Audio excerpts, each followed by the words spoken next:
मैं एक पार्लर में काम करता था। एक दिन एक खूबसूरत भाभी पार्लर में आई। मैं उसे देखकर होश खो बैठा। मैं उसकी मालिश करते करते मेरा नाम अरविंद है और मैं रायनगर का रहने वाला हूँ। मेरी एक लेडीज़ ब्यूटी पार्लर की दुकान है। मैं देखने में काफ़ी हद तक जिम जान के कारण मेरी बॉडी काफ़ी एक्टिव है। फीमेल पार्लर होने के कारण मेरे शॉप में हर रोज़ काफ़ी खूबसूरत जवान लड़कियाँ और औरतें आती रहती हैं। ये बात 2 महीने पहले की है। शाम का वक्त था। मैं अपने पार्लर में काम कर रहा था। तभी एक लेडी आई। उसकी उम्र 22 साल होगी और शादीशुदा थी। वह देखने में बहुत ही खूबसूरत थी। उसके फिगर अपनी ओर आकर्षित कर रहा था। उसे देखकर थोड़ी देर के लिए मेरा मन डोल सा गया था। उसके अंदर आते ही मैंने पूछा कि भाभी बताइए क्या करवाना है। वह बोली, जी मुझे फेशियल करवानी है रजिस्टर एंट्री के लिए। मैंने उनसे उनका नाम पूछा। उसने अपना नाम मधु बताया। मैंने कहा, ठीक है मधु भाभी, आप उस कुर्सी पर बैठ जाइए। मैंने कहा, भाभी जी आप रिलैक्स हो जाइए। मधु भाभी कुर्सी पर रिलैक्स होकर बैठ गई। मैंने पूछा, मधु भाभी आपको कैसा फेशियल करवाना है। मधु भाभी बोली, फुल फेशियल कर दीजिए। मैंने कहा, ठीक है भाभी जी। फिर मैं कुर्सी से पीछे गया और फेशियल करने लगा। कुछ देर बाद उसकी आईब्रो बनाने के लिए आगे आया। आईब्रो बनाने के दौरान मेरा हाथ कई बार उसकी बॉडी से टच हो जाता था। वह मुझे देखकर मुस्कुरा देती थी। लगभग 50 मिनट के बाद भाभी का फूल फेशियल हो गया। उसने मुझे रुपए दिए और जाने लगी। फिर अचानक उसे कुछ याद आया और मुझसे कहा, आपका नाम क्या है। मैंने कहा, भाभी मेरा नाम अरविंद है। फिर वह बोली, अपना नंबर दे दीजिए, मुझे अगर कोई ज़रूरत होगी तो बात कर सकती हूँ। मैं मधु भाभी को अपना नंबर दे दिया। 7 दिन बाद रात के करीब 7:30 बजे मुझे कॉल आया। मैंने फ़ोन के स्क्रीन पर देखा तो पाया कि यह कॉल तो वही मधु भाभी का था। मैंने सोचा, इतनी रात को कॉल करने का क्या कारण हो सकता है। फिर भी मैंने फ़ोन पिक कर लिया। उधर से मधु भाभी बोली, अरविंद आप कहाँ हो। अभी मैं बोला, घर पर हूँ। मैं तो भाभी बोली, मेरी एक दोस्त है, उसकी शादी है, उसका मेकअप करना है। मैं बोला, भाभी मैं रात में होम सर्विस नहीं देता, ये मेरा काम नहीं है। तभी मधु भाभी बोली, प्लीज़ आ जाइए, बहुत अर्जेंट है, इसलिए आपको बोल रही हूँ। मैं बोला, भाभी मैं नहीं आ पाऊँगा। फिर मधु भाभी बोली, आ जाओ, तुम्हारी जितनी भी फ़ीस होगी उससे 2 गुना दूंगी। जब उसने फ़ीस 2 गुना की बात की तो मैंने सोचा, क्या हो जाएगा, 1 या 2 घंटे की बात है, 2 गुना फ़ीस भी तो मिल रही है। ऐसा करता हूँ, चला ही जाता हूँ।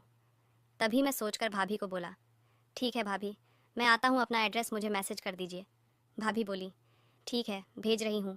उनके एड्रेस पर पहुँचकर मैं डोर बेल बजाई और जब गेट खोला तो सामने मधु भाभी थी, जो उस दिन आई थी। भाभी आज ज़्यादा ही खूबसूरत लग रही थी, बिल्कुल किसी फिल्म की हीरोइन लग रही थी। उसने मुझे अंदर बुलाया। भाभी तो आज क्या मस्त हूर की परी लग रही थी। वह काली साड़ी में थी। अंदर गया और हम दोनों सोफे पर बैठ गए। मधु भाभी कहाँ है वो, जिनकी शादी है और मेकअप करना है।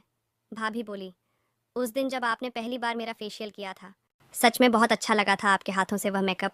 आज आप उससे भी ज़्यादा अच्छे से मेकअप कर दीजिए, बस दुल्हन को देखकर कोई कुछ ना बोल सके कि इसमें कुछ कमी है। मैं पूछा, आपने बोला पहली बार, इसका क्या मतलब हुआ।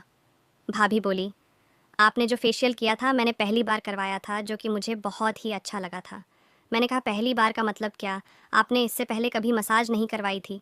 तो वह बोली कि मैंने कई बार मसाज कराई है, पर इतना मज़ा और सुकून नहीं मिला था। मैंने उनसे पूछा, ऐसा क्यों। वह बोली कि अब तक जहाँ कहीं भी मैंने मसाज कराई है वहाँ पर मेरी मसाज लड़की ने की है, और पहली बार किसी तुम जैसे जवान मर्द जैसे लड़के ने की है, इसलिए मुझे अच्छा लगा।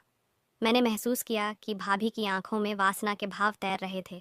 उनके मुंह से जवान मर्द कहते समय मैंने महसूस किया कि भाभी की आंखों में वासना के दोहरे तैर रहे थे। मैंने कहा, शुक्रिया भाभी, कहाँ है, बुलाए ना, जल्दी से काम मिटाकर मुझे घर पर जाना है। भाभी बोली, उसको तो फुल से भी ज़्यादा फुल करनी है, ज़रा रुको तो आ रही है, और तब तक मुझसे ही बातें कर लो, चलो रूम में चलते हैं। मैंने कहा, ठीक है, पर एक समस्या है। भाभी बोली, क्या समस्या है। मैंने कहा, काम के वक्त मैं गाउन पहनता हूँ, क्योंकि मैं घर पर था और गाउन दुकान में है, इसलिए नहीं जा पाया।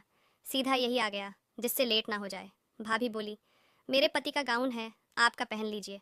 मैंने कहा, ओके दे दीजिए। भाभी अलमारी खोली और अंदर से वह अपने पति का गाउन निकाल कर मुझे दे दिया और वह बाथरूम चली गई। मैं भी गाउन पहन लिया और वहीं भाभी का वेट करने लगा। मैं यह भी सोच रहा था कि आखिर लड़की कहाँ है जिसका मेकअप करना है। फिर दूसरा ख्याल आता कि हो सकता है उसकी शादी दूसरे जगह हो रही हो। इतना सोच रहा था कि तभी भाभी रूम के अंदर आई। मेरी नज़र मधु भाभी पर पड़ते ही मेरे होश उड़ गए। भाभी मेरे सामने थी और मैं बस उसे नीचे से ऊपर देख ही जा रहा था। मैं भूल गया कि मैं क्या करने आया था। उसकी बॉडी किसी अप्सरा से कम ना थी। मेरा मन उसकी ओर फिसलने लगा। उसे पाने की ललक जाग उठी। मन कर रहा था सब कुछ भूलकर एक बार बस इसको पा लूं। फिर भी मैं खुद को संभाला और मैं खुद को बोला, अरविंद ये गलत है। फिर मैं खुद को संभाले हुए भाभी से कहा, भाभी ये सब क्या है? आपने मुझे मेकअप के लिए बुलाया था और आप ये क्या कर रही हो? मधु भाभी बोली, अरविंद मुझे पहली नज़र में तुमसे प्यार हो गया था। मैं तुमको चाहने लगी हूँ, तुमको पाना चाहती हूँ। यह बात तुमको फ़ोन पर भी बोल सकती थी, पर हिम्मत नहीं हुई। तब मैंने सोचा कि तुमको किसी बहाने से अपने घर पर ही बुला लूँ, इसीलिए मुझे यह सब करना पड़ा। अगर तुमको बुरा लगा हो तो मुझे माफ़ कर दो।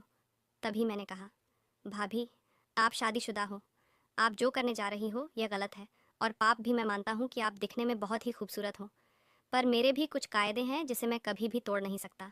इसलिए भाभी मैं यह सब नहीं कर सकता, ये सब गलत है। फिर भाभी बोली, अरविंद मेरे पति अक्सर बाहर ही रहते हैं। मेरी भी कुछ ख्वाहिश होती है जिसे पति के सिवा और कोई पूरा नहीं कर सकता। इसी कारण मैंने तुमको बोला। तुमको देखने के बाद तुम मुझे अच्छे लगे। मैंने सोचा अब मेरी मंजिल मुझे मिल गई है। मैंने भाभी से कहा, भाभी यह सच है कि मैं भी आपसे प्यार करता हूँ। आप जो चाहती हैं मैं भी चाहता हूँ, लेकिन इस तरह किसी को धोखा देकर करना गलत है। अगर कोई जान जाएगा इससे आपकी भी बदनामी होगी और मेरी भी। यह बात आप खुद समझ सकती हैं।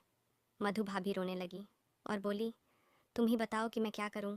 मैं जानती हूं कि यह बात तुमसे नहीं करना चाहिए, पर मैं बस तुमको ही अपना मानती हूं। मुझे समझने की कोशिश करो।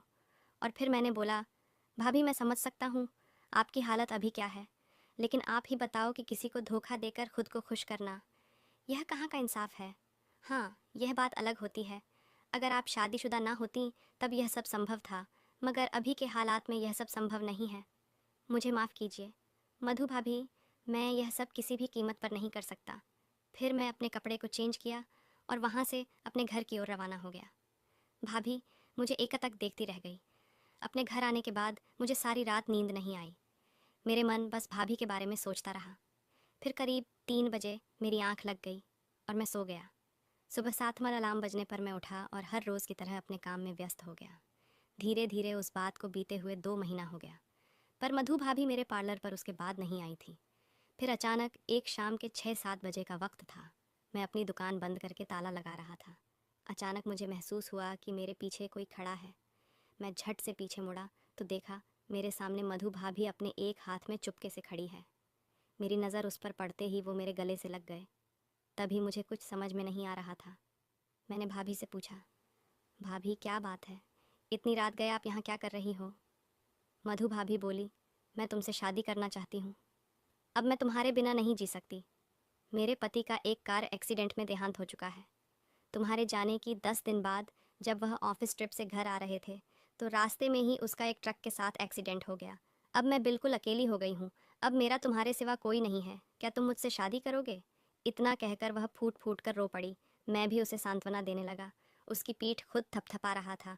उसकी बातों को सुनकर मुझे भी बहुत दुख हुआ। आखिर मैं भी तो इंसान ही हूँ। उसने मेरी आंखों में देखा और एक आंस भरी नज़रों से मेरी तरफ देखने लगी।